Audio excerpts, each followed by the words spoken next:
வணக்கம்.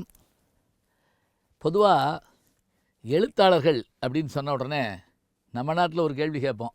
எப்படி அப்படின்னா, சரிங்க எழுத்தாளர் சரி, சாப்பாட்டுக்கு என்ன பண்ணுறீங்க அப்படின்னு ஒரு கேள்வி கேட்போம். எல்லாரும் சொல்ல முடியுமா?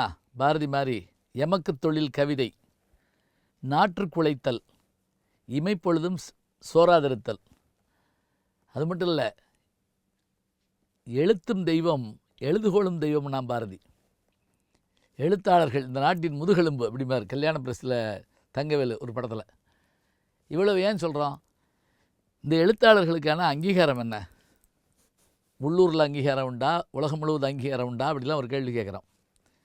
இந்த கேள்விக்கான விடை என்ன அப்படின்னா, 1957 இந்திய எழுத்தாளர்களை கௌரவிக்கும் பொருட்டாக பண்டித ஜவஹர்லால் நேரு அவர்கள், அவரே சிறந்த படைப்பாளி எழுத்தாளர், அவர் ஒரு பெரிய அறிஞர் குழுவை வச்சு ஒரு அமைப்பை உருவாக்குறார். அதுதான் சாகித்ய அகாடமி. இந்த சாகித்ய அகாடமி அமைக்கப்பட்ட ஆண்டு, தொடங்கப்பட்ட ஆண்டு 1954.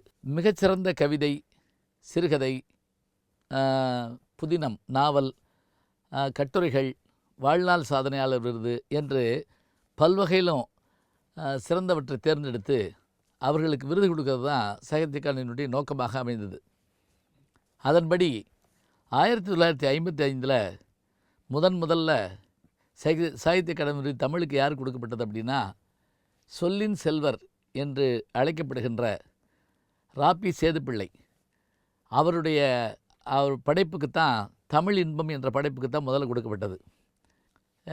இப்போ நமக்கு என்ன பெருமை அப்படின்னா, சாகித்ய அகாடமி விருது பெறுற போது அது எழுத்தாளருக்கு கிடைக்கிற மரியாதை, ₹1,00,000 பணம். முதல்ல 5,000 கொடுக்கப்பட்டது, பிறகு 10,000 கொடுக்கப்பட்டது, பிறகு 25,000 கொடுக்கப்பட்டது, இப்போ ₹1,00,000 கொடுக்குறாங்க. கீவாஜா அவர்கள் வாங்கியிருக்கிறாரு, பாரதிதாசன் அவர்கள் கிடச்சிருக்குது, கண்ணதாசன் அவர்கள் அதை பெற்றிருக்கிறாங்க. அதே போல் நம்முடைய கவிப்பேரரசு வைரமுத்து அவர்கள், அவருடைய கள்ளிக்காட்டு இதிகாசம், அதுக்கு சாகித்ய அகாடமி கிடச்சிருக்குது. சு. வெங்கடேசன் அவர்களுடைய காவல் கோட்டம் அப்படிங்கிற அந்த நாவல், முதல் நாவலுக்கே அவருக்கு விருது கிடச்சிருக்குது. இந்த மாதிரி ஒரு நல்ல அங்கீகாரம் நமக்கு கிடைக்கிறதுங்கிறது ஒரு பெரிய ஒன்று. எழுத்தாளர்கள் போற்றப்படுகிற நாடு மிகச்சிறப்பாக இருக்கும். வாசிக்கிற மக்களும், வாசிப்பை நேசிக்கிற மக்களும் எப்போதும் நல்ல சிந்தனையாளர்கள் இருப்பார்கள்.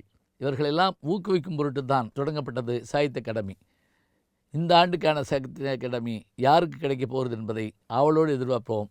எப்படியாக இருந்தாலும் விருது கொடுக்கப்படுவதும் விருதை பெற்றுக்கொள்வதும் தமிழுக்கு கிடைக்கும் பெருமை தானே.